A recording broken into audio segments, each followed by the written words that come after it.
साहित्य ज्ञान चैनल में आप सभी का स्वागत है। जिन छात्रों ने अभी तक चैनल को सब्सक्राइब नहीं किया है वे सब्सक्राइब कर लें और बेल आइकन को प्रेस कर लें, जिससे चैनल से जुड़ी हुई सूचनाएं आपको समय से मिलती रहें। प्यारे बच्चों, आज मैं आपको 7th क्लास के बाल महाभारत कथा का 7वां चैप्टर कर्ण पढ़ाऊंगा। तो आइए कर्ण की कहानी को जानते हैं।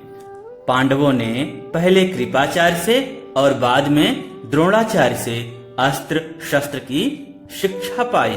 उनको जब विद्या में काफी निपुणता प्राप्त हो गई तो एक भारी समारोह किया गया, जिसमें सबने अपने कौशल का प्रदर्शन किया। सारे नगरवासी इस समारोह को देखने आए थे। तरह तरह के खेल हुए और हर एक राजकुमार यही चाहता था कि वही सबसे आगे बढ़कर निकले। आपस में प्रतिस्पर्धा बड़े जोर की थी, परंतु तीर चलाने में पांडुपुत्र अर्जुन का कोई सानी न था। अर्जुन ने धनुष विद्या में कमाल का खेल दिखाया। उसकी अद्भुत चतुरता को देखकर सभी दर्शक और राजवंश के सभी उपस्थित लोग दंग रह गए। यह देखकर दुर्योधन का मन ईर्ष्या से जलने लगा। अभी खेल हो ही रहा था कि इतने में रंगभूमि के द्वार पर खम ठोंकते हुए एक रुबीला और तेजस्वी युवक मस्तानी चाल से आकर अर्जुन के सामने खड़ा हो गया। वह युवक और कोई नहीं, अधिरथ द्वारा पोषित कुंती पुत्र कर्ण ही था। लेकिन उसके कुंती पुत्र होने की बात किसी को मालूम ना थी। बच्चों, आइए इतने का पहले हम लोग अर्थ समझ लेते हैं, फिर आगे बढ़ते हैं।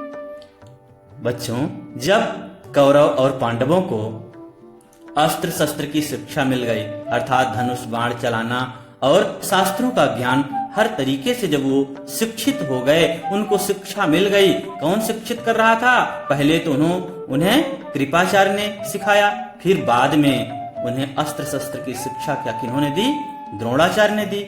तो जब वो एकदम निपुण हो गए तो एक दिन एक समारोह रखा गया पूरी प्रजा के सामने, और साथ ही साथ राजवंश के सभी लोग वहां पर उपस्थित थे, जिसमें सभी राजकुमारों के बीच में प्रतिस्पर्धा मतलब प्रतियोगिता थी, होड़ थी एक दूसरे से आगे निकलने की कि कौन कितना अच्छा यहाँ पर अपना प्रदर्शन कर सकता है, कितना अच्छा किसने ज्ञान अर्जित किया है, चाहे वो धनुष विद्या में हो या गदा विद्या में हो या कि तलवारबाजी में हो या अन्य क्षेत्रों में हो।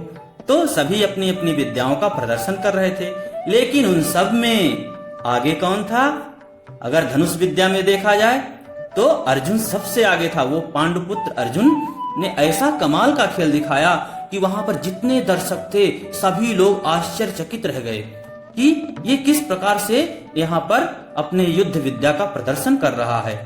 प्रजा ही नहीं बल्कि राजवंश के जितने लोग वहां उपस्थित थे सभी लोग। लेकिन उसके प्रदर्शन को देखकर दुर्योधन क्या हुआ? जलने लगा। उसे ईर्ष्या होने लगी कि पांडव आगे बढ़ रहे हैं या अर्जुन आगे बढ़ रहा है। इसी समय क्या होता है, जो रंगभूमि है, रंगभूमि मतलब होता है अभिनय का स्थान, या जो उस समय समारोह जहाँ किया जा रहा था वो स्थान, या आज के समय में हम देखें तो इसको नाट्यशाला कह सकते हैं, जहाँ पर हम अभिनय करते हैं, नाटक करते हैं। ऐसा स्थान को क्या कहते हैं? रंगभूमि कहते हैं। तो उस रंगभूमि में खम ठोंकते हुए एक रुबीला तेजस्वी युवक मस्तानी चाल से आकर अर्जुन के सामने खड़ा हो गया। खम ठोकते हुए मतलब चुनौती देते हुए। रुबीला और तेजस्वी मतलब रौबदार और तेजस्वी, बहुत ही बहादुर और मस्तानी चाल में एक युवक क्या है आकर के कहाँ खड़ा हुआ? अर्जुन के सामने खड़ा हो गया। यह युवक और कोई नहीं था बल्कि वही बच्चा था जिसे कुंती ने क्या किया था? गंगा में प्रवाहित कर दिया था, जन्म होते ही जिसे बहा दिया था, और बाद में अधिरथ ने उसे पाया था और पाल पोस करके बड़ा किया था। वही ये कुंती पुत्र है। लेकिन उसके बारे में किसी को मालूम नहीं है कि ये कुंती पुत्र ही है, इसलिए अभी किसी को जानकारी यहाँ पर नहीं थी कि ये कुंती पुत्र ही है। आइए आगे देखते हैं कहानी में क्या होता है। रंगभूमि में आते ही उसने अर्जुन को ललकारा, अर्जुन जो भी करतब तुमने यहाँ दिखाए हैं उससे बढ़कर कौशल मैं दिखा सकता हूँ। क्या तुम इसके लिए तैयार हो? और वो युवक अर्थात कर्ण आते ही क्या किया उसने? अर्जुन को ललकारा, अर्जुन को चेतावनी दी। क्या अर्जुन, तुमने जो कर्तव्य दिखाए हैं उससे मैं अच्छा कर्तव्य यहाँ पर दिखा सकता हूँ, और क्या तुम उसके लिए तैयार हो? मेरा मुकाबला करने के लिए तैयार हो? इस प्रकार से उसने आकर के रंगभूमि में कहा। आइए कहानी आगे देखते हैं क्या होती। इस चुनौती को सुनकर दर्शक मंडली में बड़ी खलबली मच गई, पर ईर्ष्या की आग से जलने वाले दुर्योधन को बड़ी राहत मिली। वह बड़ा प्रसन्न हुआ। उसने तपाक से कर्ण का स्वागत किया और उसे छाती से लगाकर बोला, कहो कर्ण, कैसे आए? बताओ, हम तुम्हारे लिए क्या कर सकते हैं? बच्चों, जैसे ही उसने चुनौती दिया किसको? अर्जुन को, तो दर्शक मंडली में तो खलबली मच गई। जो भी प्रजा वहां पर बैठी थी, राजवंश के जो लोग बैठे थे, वे आपस में सोचने लगे अचानक कौन आ गया।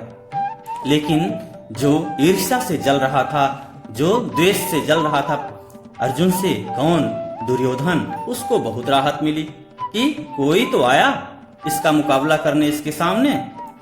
और वह प्रसन्न होकर के तुरंत उसका स्वागत किया। तपाक मतलब तुरंत उसका किसका स्वागत किया? कर्ण का स्वागत किया और उसे अपने सीने से लगा लिया, छाती से लगा करके बोला, कहो कर्ण, कैसे आए तुम?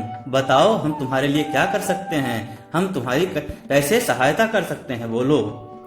तो देखिए कर्ण क्या बोलता है।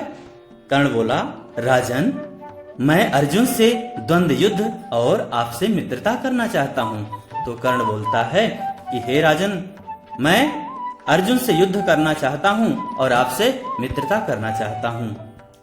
कर्ण की चुनौती को सुनकर अर्जुन को बड़ा तरस आया और वह बोला, कर्ण, सभा में जो बिना बुलाए आते हैं और जो बिना किसी के पूछे बोलने लगते हैं, वे निंदा के योग्य होते हैं।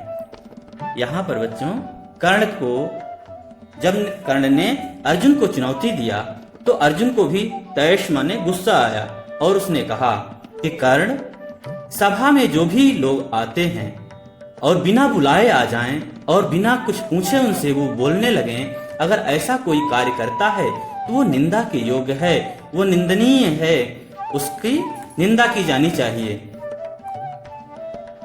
आगे देखिए। यह सुनकर कर्ण ने कहा, अर्जुन, यह उत्सव केवल तुम्हारे लिए ही नहीं मनाया जा रहा है। सभी प्रजाजन इसमें भाग लेने का अधिकार रखते हैं। व्यर्थ डींगे मारने से फायदा क्या? चलो तीरों से बात कर लें। बच्चों, इतना सुनकर के कर्ण बोलता है अर्जुन से कि अर्जुन, ये जो उत्सव किया जा रहा है ये सिर्फ तुम्हारे लिए नहीं है, बल्कि इसमें प्रजाजन भी, जो इस राज्य की प्रजा है, वो भी सम्मिलित होने का अधिकार रखती है और उसी अधिकार से मैं भी आया हूँ। इसलिए व्यर्थ में तुम बकवास मत करो, और अगर तुम्हें युद्ध करना है मुझसे तो आओ तीरों से बात करो। ऐसे बकवास मत करो, झूठी अपनी बड़ाई मत करो, आओ सामने आओ। इस प्रकार से कर्ण बोलता है। आइए आगे देखते हैं क्या होता है। जब कर्ण ने अर्जुन को यूं चुनौती दी तो दर्शकों ने तालियां बजाई। उनके दो दल हो गए, दो दल बन गए। एक दल अर्जुन को बढ़ावा देने लगा और दूसरा दल कर्ण को। इसी प्रकार वहां इकट्ठी स्त्रियों के भी दो दल बन गए। कुंती ने कर्ण को देखते ही पहचान लिया और भय तथा लज्जा के मारे मूर्छित सी हो गई। उसकी यह हालत देखकर विदुर ने दासियों को बुलाकर उसे चेत करवाया। बच्चों, इस प्रकार से जब दोनों के बीच वाद विवाद चलने लगा, कर्ण और अर्जुन के बीच में, तो इस सब को देख करके जो दर्शक थे वो तालियां बजाने लगे, उत्साहवर्धन करने लगे, और उन जो प्रजा थी उसमें भी दो दल बन गए। एक दल क्या करता? कर्ण को आगे बढ़ाता, कर्ण की बड़ाई करता, तो दूसरा दल अर्जुन की बड़ाई करता। इसी प्रकार से जो वहां महिलाएं भी खड़ी थी उनमें भी दो दल हो गए, कोई कर्ण को अच्छा बताता तो कोई अर्जुन को। इसी बीच क्या होता है, कर्ण को पहचान लेती हैं कुंती, देखते ही पहचान जाती हैं कि ये मेरा ही पुत्र है, और वो मारे लज्जा के मूर्छित हो जाती हैं। तो विदुर दासियों को बुला करके कहते हैं कि इन्हें पानी उन्हें डाल करके इन्हें होश में लाओ। आइए कहानी को आगे देखते हैं। इसी बीच कृपाचार्य ने उठकर कर्ण से कहा, अज्ञात वीर, महाराज पांडु का पुत्र और कुरुवंश का वीर अर्जुन तुम्हारे साथ द्वंद्व युद्ध करने के लिए तैयार है, किंतु तुम पहले अपना परिचय तो दो। तुम कौन हो, किसके पुत्र हो, किस राजकुल को तुम विभूषित करते हो। द्वंद्व युद्ध बराबर वालों में ही होता है। कुल का परिचय पाए बगैर राजकुमार कभी द्वंद्व युद्ध करने को तैयार नहीं होते। कृपाचार्य की यह बात सुनकर कर्ण का सिर झुक गया। बच्चों, जब इस प्रकार से कर्ण अर्जुन को चेतावनी दे रहा था, युद्ध के लिए ललकार रहा था, इसी बीच कृपाचार्य उठते हैं और कहते हैं, अज्ञात वीर मतलब होता क्या है, जिसके बारे में जानकारी न हो। अब वो कह रहे हैं, हे वीर, तुम अपना परिचय तो दो, कहां से हो, किसके पुत्र हो और किस राजवंश को विभूषित करते हो, किस राजवंश के तुम हो, अपना कुछ तो परिचय तुम बताओ, तब तो यहाँ पर युद्ध तुम अर्जुन के साथ कर सकते हो। अर्जुन तुम्हारे साथ युद्ध करने के लिए तैयार है, लेकिन युद्ध बराबरी वालों में ही होता है। अगर तुम अपना परिचय नहीं दोगे तो राजकुमार तुमसे युद्ध नहीं करेंगे, अर्थात अर्जुन तुमसे युद्ध नहीं करेंगे। इन बातों को सुनकर के कर्ण का सिर झुक जाता है, क्योंकि वो सूत पुत्र था। यहाँ पर जब उसका पालन पोषण क्या होता है, एक सूत के घर में होता है। एक प्रकार से कहिए कि जो रथ हाँकने वाले सारथी होते हैं, उनके घर पलने के कारण, किसी राजवंश से न होने के कारण अपना कर्ण सर नीचे कर लेता है। और आइए आगे देखते हैं फिर कहानी में क्या होता है। बच्चों, कर्ण को इस तरह देखकर दुर्योधन उठ खड़ा हुआ और बोला, अगर बराबरी की बात है तो मैं आज ही कर्ण को अंग देश का राजा बनाता हूँ। यह कहकर दुर्योधन ने तुरंत पितामह भीष्म एवं पिता धृतराष्ट्र से अनुमति लेकर वहीं रंगभूमि में ही राज्याभिषेक की सामग्री मंगवाई और कर्ण का राज्याभिषेक करके उसे अंग देश का राजा घोषित कर दिया। बच्चों, जब दुर्योधन ने देखा कि कर्ण का सर नीचा हो गया है और वो राजा न होने के कारण या किसी राजवंश का न होने के कारण अर्जुन से युद्ध नहीं कर पा रहा है, तो वो तुरंत ही वहीं पर क्या करता है, अपने पिता और साथ ही धृतराष्ट्र से अनुमति लेकर के अंग देश का राजा किसे बना देता है, कर्ण को बना देता है, जिससे कि वो अर्जुन से युद्ध कर सके। इतने में बूढ़ा सारथी अधिरथ, जिसने कर्ण को पाला था, लाठी टेकता हुआ और भय के मारे कांपता हुआ सभा में प्रविष्ट हुआ। कर्ण, जो अभी अभी अंग देश का नरेश बना दिया गया था, उसको देखते ही धनुष नीचे रखकर उठ खड़ा हुआ और पिता मानकर बड़े आदर के साथ उसके आगे सिर नवाया। बूढ़े ने भी बेटा कहकर उसे गले से लगा लिया। यह देखकर भीम खूब कहकहा मारकर हंस पड़ा और बोला, सारथी के बेटे, धनुष छोड़कर हाथ में चाबुक लो, चाबुक, वही तुम्हें शोभा देगा। तुम भला कब से अर्जुन के साथ द्वंद्व युद्ध करने के योग्य हो गए हो। बच्चों, यहां पर देखिए, जैसे ही कर्ण का राज्याभिषेक होता है, वहां पर उसका पिता जो पाला था उन्हें, यहाँ पर अधिरथ उसी समय प्रवेश करता है। लाठी टेकता हुआ वो बूढ़ा कांपते हुए भय से कि कहाँ ये पहुंच गया, ये कहाँ राजवंश के बीच में पहुंच गया, इसलिए वो कांप रहा है, क्योंकि वो तो एक सारथी है, मामूली सा इंसान है और यहाँ पर राजाओं के बच्चों से, राजकुमारों से युद्ध करने जा रहा था कर्ण। इसलिए वो बेचारा डरा हुआ आता है और जैसे ही कर्ण उनको देखता है कि अधिरथ उसके पिता जो हैं, जो उसे पाल पोस कर बड़ा किए हैं, आ रहे हैं अभी अभी, जबकि वो नरेश बना हुआ है, राजा बनाया गया है, फिर भी अपने पिता का सम्मान करते हुए अपना धनुष बाण जमीन पर नीचे रख देता है और पिता का सिर नवाता है, अर्थात उनके पैर छूता है। और बूढ़ा पिता क्या करता है, वो उसे गले लगा लेता है। यह देख करके क्या करते हैं, भीम को बहुत हंसी आती है। कहा मार, मतलब ठहाका मारकर, एकदम भैया ठहाका मारकर वो हंसने लगता है और बोलता है कि तुम तो सारथी के लड़के हो, इसलिए ये सब धनुष बाण छोड़ो और चाबुक ले लो, जो घोड़ा को हाँकने के लिए चाबुक होती है ना, ऐसे मारते हैं जिससे। तो कहता है वही चाबुक ले लो और वही तुम्हें शोभा देगा, तुम अर्जुन से द्वंद्व युद्ध करने योग्य नहीं हो। ठीक इस प्रकार से उलाहना देते हैं कौन? भीम। आइए आगे देखते हैं फिर क्या होता है। यह सब देखकर सभा में खलबली मच गई। इस समय सूरज भी डूब रहा था, इस कारण सभा विसर्जित हो गई। बच्चों इतना समझ लीजिए, फिर आगे चलिए। इस सब को देख करके जो भी सभा में लोग बैठे थे, जो भी प्रजाजन थे और राजवंश के जो लोग थे, सब में खलबली मच गई। क्योंकि एक क्या था, ये यहाँ पर सारथी का लड़का आकर के इस प्रकार से राजकुमारों को चुनौती दे दिया, इसलिए सबके बीच में खलबली मच गई। एक सारथी का बेटा इस प्रकार से चुनौती दे सकता है? और क्या होता है, लेकिन दिन डूब रहा था, शाम हो गई थी, इसलिए अभी आगे युद्ध तो नहीं हो सकता या रंगभूमि में कोई प्रदर्शन नहीं हो सकता। आइए आगे देखते हैं। मशालों और दीपकों की रोशनी में दर्शक वृंद अपनी अपनी पसंद के अनुसार अर्जुन, कर्ण और दुर्योधन की जय बोलते जाते थे। बच्चों जैसे ही शाम हो गई और क्या हो रहा है, कार्यक्रम का समापन हो रहा है, इसलिए जब दर्शक वहां से जाने लगे, जो भी वहां पर लोग आए थे जाने लगे, अपनी पसंद के अनुसार कोई अर्जुन की जयकार लगाता, तो कोई कर्ण की, तो कोई दुर्योधन की। इस प्रकार से सभा वहां पर विसर्जित हो गई। आइए आगे कहानी देखते हैं। इस घटना के बहुत समय बाद एक बार इंद्र बूढ़े ब्राह्मण के वेश में अंग नरेश कर्ण के पास आए और उसके जन्मजात कवच और कुंडलों की भिक्षा मांगी। इंद्र को डर था कि भावी युद्ध में कर्ण की शक्ति से अर्जुन पर विपत्ति आ सकती है। इस कारण कर्ण की ताकत कम करने की इच्छा से ही उन्होंने उससे यह भिक्षा मांगी थी।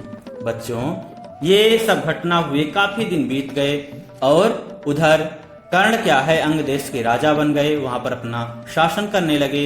काफी दिन बीतने के बाद एक दिन एक घटना होती है कि जो भगवान इंद्र थे वे एक बूढ़े ब्राह्मण के रूप में कहाँ आते हैं, कर्ण के पास आते हैं और कहते हैं कि कर्ण आप अपना जो कवच कुंडल है मुझे दे दीजिए। क्योंकि इंद्र को डर ये था कि आगे होने वाले जो महाभारत का युद्ध हुआ, अगर उसमें कर्ण के पास उसका जन्म से ही जो उसे कवच कुंडल प्राप्त था, अगर वो उसके पास रहता तो उसे मारना मुश्किल हो जाएगा। और इससे होता क्या कि अर्जुन पर विपत्ति आ सकती थी, क्योंकि कर्ण और अर्जुन का यहाँ पर मुकाबला होने वाला था महाभारत के युद्ध में, जिसे इंद्र जानते थे। इसीलिए उन्होंने क्या किया, कवच और कुंडल किसी भी प्रकार से छल से ही कर्ण से छीन लेना चाहते थे। और यहाँ पर देखिए छद्म भेष धारण करके, ब्राह्मण का भेष धारण करके वो कर्ण से वो कवच कुंडल भिक्षा के रूप में मांगने पहुंचाए, क्योंकि वो जानते थे कि अगर कवच कुंडल इसके पास रह जाएंगे तो हम अर्जुन को नहीं बचा पाएंगे। आइए आगे देखते हैं फिर क्या होता है। कर्ण को सूर्यदेव ने पहले ही सचेत कर दिया था कि उसे धोखा देने के लिए इंद्र ऐसी चाल चलने वाले हैं, परंतु कर्ण इतना दानी था कि किसी के कुछ मांगने पर वह मना कर ही नहीं सकता था। इस कारण यह जानते हुए भी कि भिखारी के वेश में इंद्र धोखा कर रहे हैं, कर्ण ने अपने जन्मजात कवच और कुंडल निकालकर भिक्षा में दे दिए। बच्चों कर्ण इतना दानी था कि सारी चीजों को जानते हुए भी कि ये इंद्र जो हैं, ये इंद्र हमें छलने आए हैं, ये कवच कुंडल मुझसे मांगने आए हैं, जिससे कि हमारा जो सुरक्षा कवच है, जो हमारे रक्षा के लिए दिया गया था, जन्म होते ही इसको कर्ण को कवच और कुंडल प्राप्त था। जब इसका जन्म हुआ था उसी समय, और इसे जब कुंती ने देखिए गंगा में बहा दिया था, उस समय भी ये जब बक्सा में भर के बहाया गया था, अधिरथ ने इसको निकाला था, उस समय भी इसके कवच कुंडल था, क्योंकि वो कवच कुंडल कर्ण की रक्षा के लिए सूर्य भगवान की ओर से दिया गया था। तो यहाँ पर क्या है, इंद्र की चालों को सूर्य ने पहले ही कर्ण से बता दिया था कि सचेत रहना, इस प्रकार से इंद्र करेंगे। लेकिन वो इतना बड़ा दानी था कि जो भी उसके सामने कोई कुछ मांगने आता तो वो मना कर ही नहीं सकता था। इसीलिए उसने क्या किया, इंद्र को मना नहीं किया, बल्कि वो अपना कवच कुंडल निकाल करके दे देता है। आइए आगे देखते हैं। इस अद्भुत दानवीरता को देख करके इंद्र चकित रह गए। कर्ण की प्रशंसा करते हुए बोले, कर्ण, मैं तुमसे मैं बहुत प्रसन्न हूँ, तुम जो भी वरदान चाहो मांगो। और कर्ण की इस दान वीरता को देखकर बच्चों इंद्र बहुत आश्चर्यचकित हुए कि ये सारी चीजों को जान रहा है, उसके बावजूद मुझे दे रहा है। और वो बहुत प्रसन्न हो जाते हैं कर्ण के ऊपर, कहते हैं कि मैं तुमसे बहुत प्रसन्न हूं, जो वरदान तुमको चाहिए मांग सकते हो, इस समय मुझसे मांगो। आइए देखते हैं आगे कर्ण क्या करता है। कर्ण ने देवराज से कहा, आप प्रसन्न हैं तो शत्रुओं का संहार करने वाला अपना शक्ति नामक शस्त्र मुझे प्रदान करें। तो कर्ण क्या कहता है कि हे देवराज, अगर आप मुझसे प्रसन्न हैं तो आप एक कार्य करिए कि अपना शत्रुओं का संहार करने वाला शक्ति नामक जो अस्त्र है उसे मुझे दे दीजिए। ठीक, बड़ी प्रसन्नता के साथ अपना वह अस्त्र कर्ण को देते हुए देवराज ने कहा, युद्ध में तुम जिस किसी को लक्ष्य करके इसका प्रयोग करोगे वह अवश्य मारा जाएगा, परंतु एक ही बार तुम इसका प्रयोग कर सकोगे। तुम्हारे शत्रु को मारने के बाद यह मेरे पास वापस आ जाएगा। इतना कहकर इंद्र चले गए। बच्चों, इंद्र बहुत ही प्रसन्नता के साथ जो अस्त्र उनके पास था शक्ति नामक, वो कर्ण को प्रदान करते हैं और कहते हैं कि युद्ध भूमि में ये ध्यान रखना तुम हमेशा कि इस शस्त्र का एक बार ही तुम प्रयोग कर सकते हो, जिसके ऊपर भी तुम इस शस्त्र का प्रयोग करोगे वो तो मारा जाएगा, लेकिन उसके बाद ये हमारे पास आ जाएगा, इसलिए इन बातों का तुम ध्यान रखना। आगे देखिए कहानी में क्या होता है। एक बार कर्ण को परशुराम जी से ब्रह्मास्त्र सीखने की इच्छा हुई, इसलिए वह ब्राह्मण के वेश में परशुराम जी के पास गए और प्रार्थना की कि उसे शिष्य स्वीकार करने की कृपा करें। परशुराम जी ने उसे ब्राह्मण समझकर शिष्य बना लिया। इस प्रकार छल से कर्ण ने ब्रह्मास्त्र चलाना सीख लिया। बच्चों, कर्ण क्या करता है, ब्रह्मास्त्र सीखने के लिए छल से वो परशुराम जी का शिष्य बन जाता है और वहां पर ब्रह्मास्त्र चलाना सीख लेता है। परशुराम जी सिर्फ और सिर्फ ब्राह्मणों को ही अस्त्र शस्त्र की शिक्षा देते थे और किसी को नहीं, इसलिए कर्ण क्या करता है, ब्राह्मण के भेष में ही उनके पास जाता है, जिससे वे उसे शिष्य के रूप में स्वीकार कर लें। लेकिन आगे देखिए क्या होता है इस कहानी में, कैसे परशुराम को पता चल जाता है कि ये ब्राह्मण नहीं है और वो क्या करते हैं उसके साथ। आइए कहानी देखते हैं। एक दिन परशुराम कर्ण की जांघ पर सिर रखकर सो रहे थे। इतने में एक काला भौरा कर्ण की जांघ के नीचे घुस गया और काटने लगा। कीड़े के काटने से कर्ण को बहुत पीड़ा हुई और जांघ से लहू की धारा बहने लगी, पर कर्ण ने इस भय से कि कहीं गुरुदेव की नींद न खुल जाए, जांघ को जरा भी हिलाया डुलाया नहीं। जब खून से परशुराम की देह भीगने लगी तो उनकी नींद खुली। उन्होंने देखा कि कर्ण की जांघ से खून बह रहा है। यह देखकर परशुराम बोले, बेटा सच बताओ तुम कौन हो? तब कर्ण असली बात ना छिपा सका। उसने स्वीकार कर लिया कि वह ब्राह्मण नहीं है बल्कि सूत पुत्र है। यह जानकर परशुराम को बड़ा क्रोध आया, अतः उन्होंने उसी घड़ी कर्ण को शाप देते हुए कहा, चूंकि तुमने अपने गुरु को धोखा दिया है, इसलिए जो विद्या तुमने मुझसे सीखी है वह अंत समय में तुम्हारे किसी काम न आएगी। ऐन वक्त पर तुम उसे भूल जाओगे और रण क्षेत्र में तुम्हारे रथ का पहिया पृथ्वी में धंस जाएगा। बच्चों, इस पैराग्राफ में ये बताया गया है कि जब कर्ण धोखे से परशुराम का शिष्य बन जाता है तो क्या होता है कि एक दिन परशुराम कर्ण की जांघ पर अपना सर रख करके सो रहे थे। अचानक एक कीड़ा आकर के कर्ण की जांघ में काटने लगता है और उससे खून से परशुराम भीग जाते हैं। तब उनको महसूस होता है तो वो जागते हैं और देखते हैं कि कर्ण इतनी पीड़ा को कैसे बर्दाश्त कर सकता है। इसलिए उससे पूछते हैं कि तुम सही सही बताओ, तुम कौन हो, क्योंकि एक ब्राह्मण इस प्रकार की पीड़ा को नहीं बर्दाश्त कर सकता है। इसलिए वो समझ गए कि ये ब्राह्मण तो नहीं है बल्कि कोई और है। उन्हें संशय हुआ कि ये क्षत्रिय हो सकता है, क्योंकि क्षत्रियों के अंदर ही इस प्रकार की पीड़ा को बर्दाश्त करने की क्षमता हो सकती है। इसलिए वो तुरंत समझ गए कि ये ब्राह्मण तो नहीं है, और क्या किए, कहे तुम सही सही बात अपनी बता दो। तो यहाँ पर कर्ण उन बातों को छिपा नहीं पाया और क्या करता है, परशुराम से सारी बातें बता देता है कि वह सूत पुत्र है, जबकि वो सूत पुत्र नहीं बल्कि क्षत्रिय पुत्र है। कन्या, किस कन्या का पुत्र था ये कुंती का पुत्र है, इसलिए इस प्रकार की चीजों को बर्दाश्त कर सका।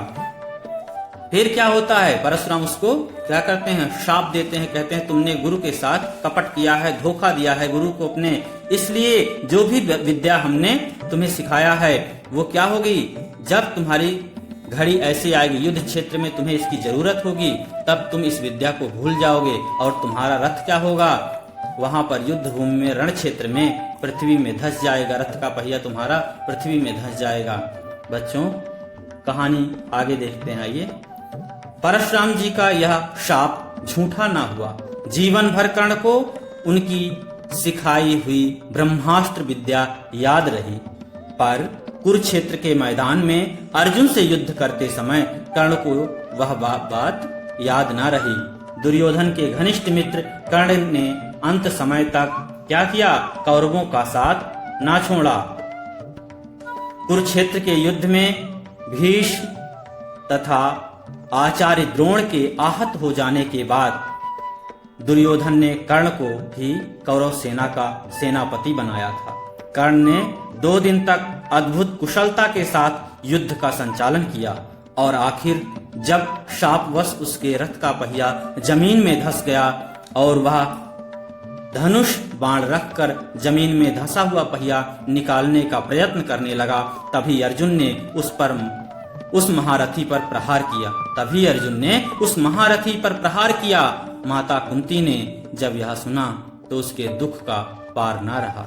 बच्चों, इस पैराग्राफ में ये बताया गया है कि परशुराम के द्वारा शिक्षा पाने के बाद हमेशा जो शिक्षा उसे कर्ण को याद थी, लेकिन उनके शाप के कारण जो उसको जरूरत थी, जिस समय महाभारत के युद्ध में जब उस शिक्षा की जरूरत थी, उस ब्रह्मास्त्र की जरूरत थी, उस समय क्या होता है, वो सारा ज्ञान कर्ण का भूल जाता है और उसका रथ का पहिया क्या होता है, जमीन में धंस जाता है और उसी समय अर्जुन उस पर वार करते हैं और वो मारा जाता है। यहाँ की जब भीष्म और द्रोणाचार्य सभी मारे जाते हैं, उसके बाद कर्ण ने कौरव सेना का बहुत अच्छे से नेतृत्व किया था और दुर्योधन ने उसको सेनापति बनाया था। इस प्रकार से लग रहा था कि जैसे कौरवों की जीत होगी इस युद्ध में, लेकिन जैसे ही कर्ण इस युद्ध में मारा जाता है तो संभावना पूर्णतः खत्म हो जाती है कौरवों के जीतने की।